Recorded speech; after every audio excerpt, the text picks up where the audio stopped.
don't usually hold back when it comes to talking about my job, which was working security at the sub-level of a local hospital. You'd be surprised to know how common break-ins were at that place, which usually ended up being a couple of junkies trying to get high on some of the weird chemicals that were being kept in the labs.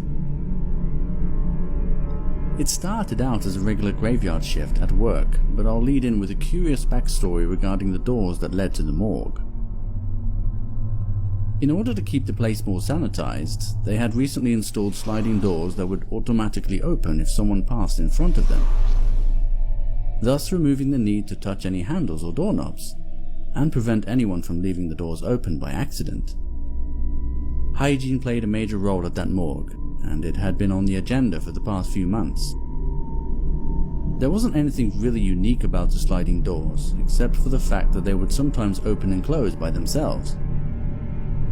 That by itself didn't seem like such a big deal, since this could have been caused by something small such as a moth flying in front of the sensor.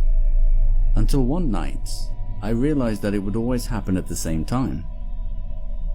Every night, at exactly 3 AM, the doors would open for a few seconds and then close. I was convinced that the doors had been programmed with some kind of time-based trigger, but when I contacted the company that installed the doors, they told me that it wasn't possible since the doors were designed only to open when the sensors were triggered or forced open manually. So it continued without any explanation for a long time after that, and became sort of a ritual for me and my co-workers to watch the doors open and close on the monitors every night. Usually there would be at least 2 guards on duty, but that night I ended up working the graveyard shift by myself because the other security guard suddenly became ill and there wasn't enough time to find a temp who could fill in at such short notice. Just to be clear, I had been working as a security guard for a long time, so I was no stranger to danger and I wasn't worried about working alone at night. Besides, the work was pretty straightforward. All I had to do is make sure all the doors were locked and secured and keep a close eye on the monitors. There were only 2 cameras, one overlooking the control room and another one at the other end of the corridor overlooking the entrance to the morgue. As the clock approached 3 AM, I did what all the guards on duty would do: sit back and enjoy the show. Although the novelty of seeing this phenomenon had long worn off, it was still something I would anticipate and would often give me the chills, seeing how it was the entrance to the morgue and that you could sense a sudden rush of cold air every time the doors would open, even from the other end of the corridor. I watched patiently as the doors opened, followed by the howling rush of cold air that could be heard from under the door.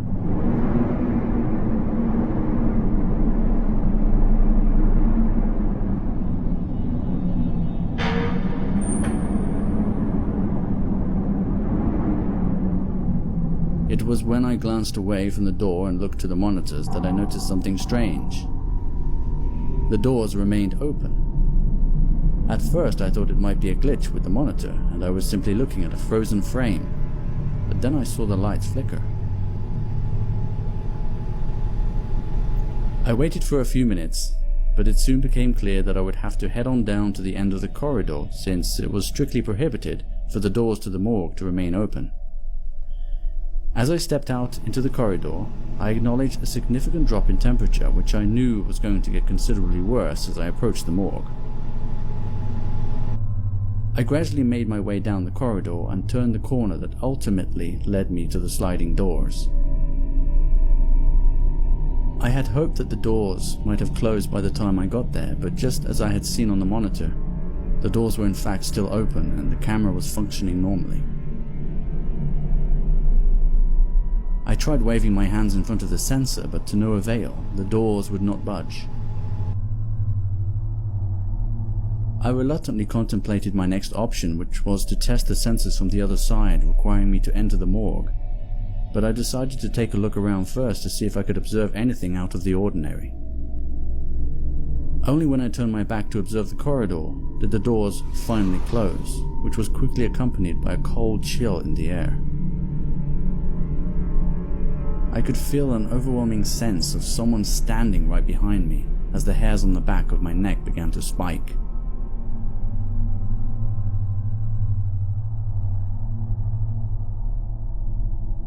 but it turned out to be more of the same eerie silence as before. Since the doors had already closed without having to actually enter the morgue, I considered myself fortunate and hurried back to the control room to make sure nothing else was out of place. I closed the door and locked it from the inside, and for a moment I was expecting it to be business as usual as I sat back down in front of the monitors. But after taking a quick sip of my coffee, I realized the coffee was stone cold. Not just lukewarm as you would expect, but genuinely chilled. I hadn't been away from the desk for that long, so it didn't make much sense at all. But then I remembered that I had felt that same chill before at the other end of that corridor. Out of curiosity, I decided to rewind the security footage back to when I approached the doors to see if I could spot anything out of the ordinary, which is when I witnessed something that I simply couldn't explain. There was a girl standing in front of the doors behind me. I couldn't really make out her face due to her long black hair that was a stark contrast to the white gown she was wearing. She just stood there staring right at me and then walked towards the exit. To this day, I can't explain it, because I had just been there and I hadn't seen anyone. It was when I checked the other camera overlooking the entrance to the control room that really sent a chill down my spine and still gives me nightmares to this day.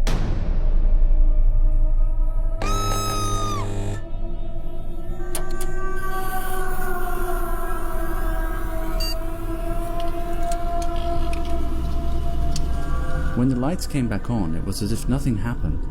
The door to the control room was open despite being locked from the inside just moments before. Due to the mysterious power surge, most of the data on the drives had been completely corrupted. But some of the security footage did survive, and I've been holding on to it ever since.